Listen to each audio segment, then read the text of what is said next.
So let's take a look at one of the types of the op amps, the differential amplifier.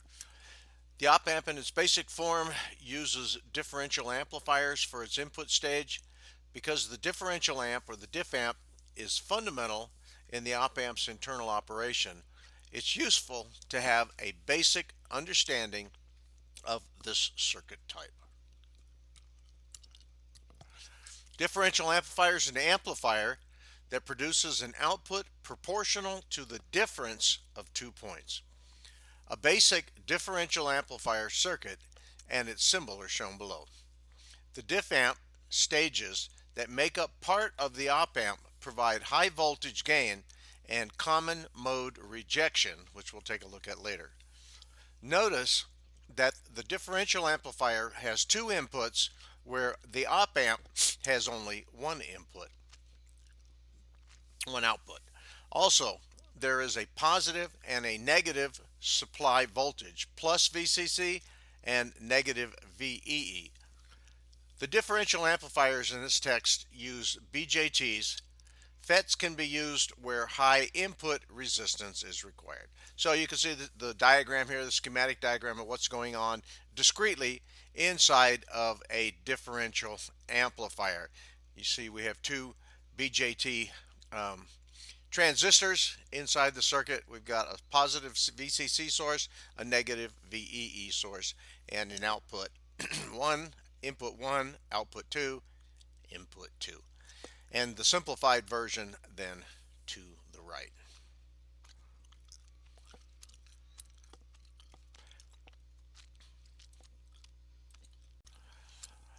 Although an op amp typically has more than one diff amp stage, we use a single diff amp to illustrate this basic operation.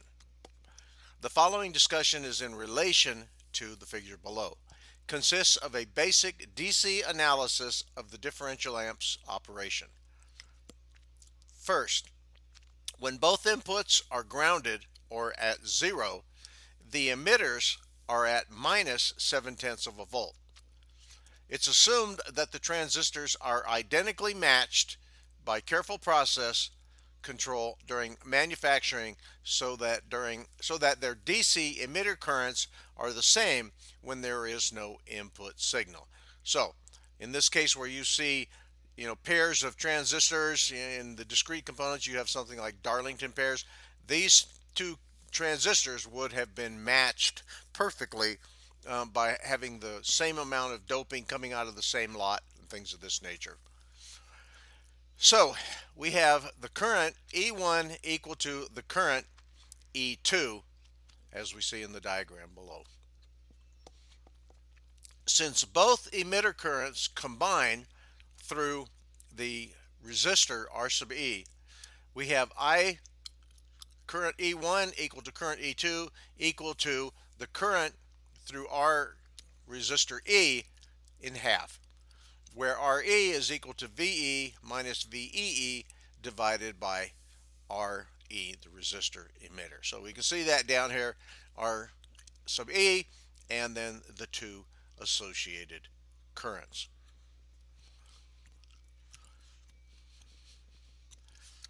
Okay, so we'll come back and take a look at the diagrams as we go through.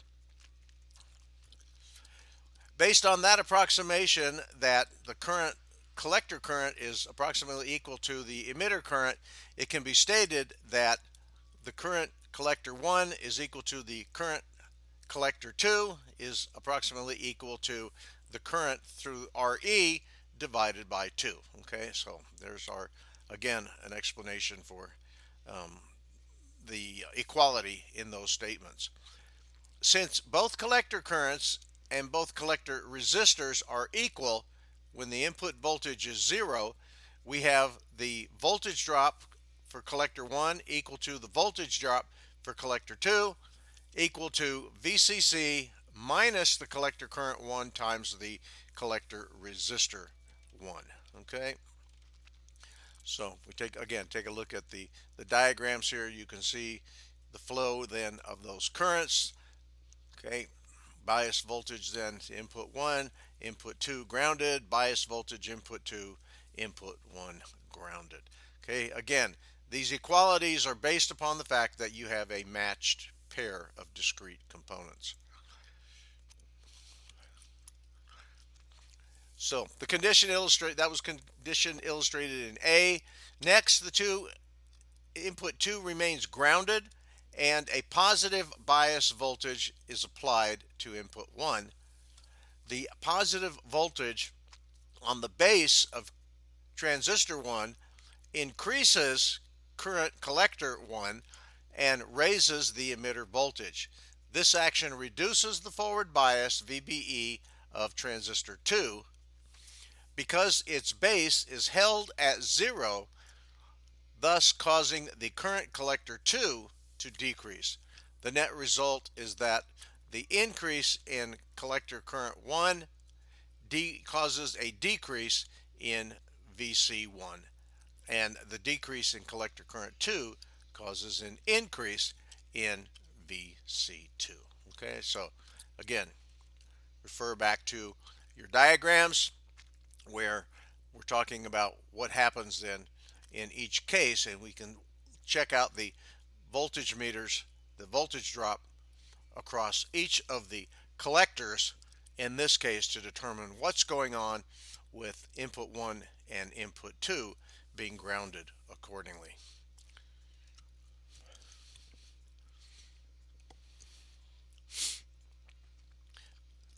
Finally, input 1 is grounded and a positive bias voltage is applied to input 2 as shown in figure C.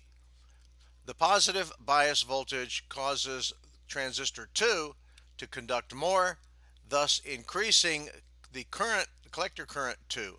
Also, the emitter voltage is raised. This reduces the forward bias of transistor 1 because its base is held at ground and causes collector current 1 to decrease. The result is that the increase in collector current 2 produces a decrease in collector voltage 2, and the decrease in collector current 1 causes the voltage in collector current 1 to decrease as shown. So again, go through that explanation, take a look at these diagrams, and watch how it tracks when they change the grounding on each of these for the configuration. In the modes of signal operation, single-ended input is when a diff amp is operated with one input grounded and the signal voltage is applied only to the other input. Okay, and we can take a look at 18.7 below. In the case where the signal voltage is applied to input 1, as in diagram A, an inverted amplified signal voltage appears at output 1 as shown. Okay, so you can see here what's going on. V1 in, we see the output then at V1 out, inverted and amplified. So that's on this side of the relationship. Also, a signal voltage appears in phase with the emitter of transistor 1. Since the emitters of transistor 1 and 2 are common, this emitter signal becomes the output of transistor 2, which functions as a common base amplifier. So again, we can see that in the diagram.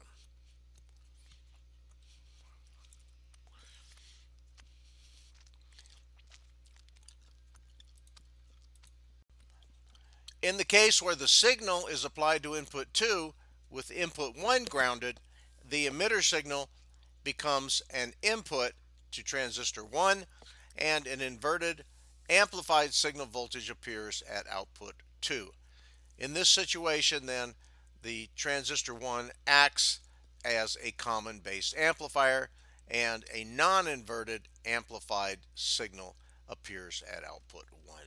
Okay, so we can see the case here where we have a non-inverted, okay, we've got the input 2, output 2, the signal at the emitter and output 1. So when we come back, we'll take a look at the differential input mode.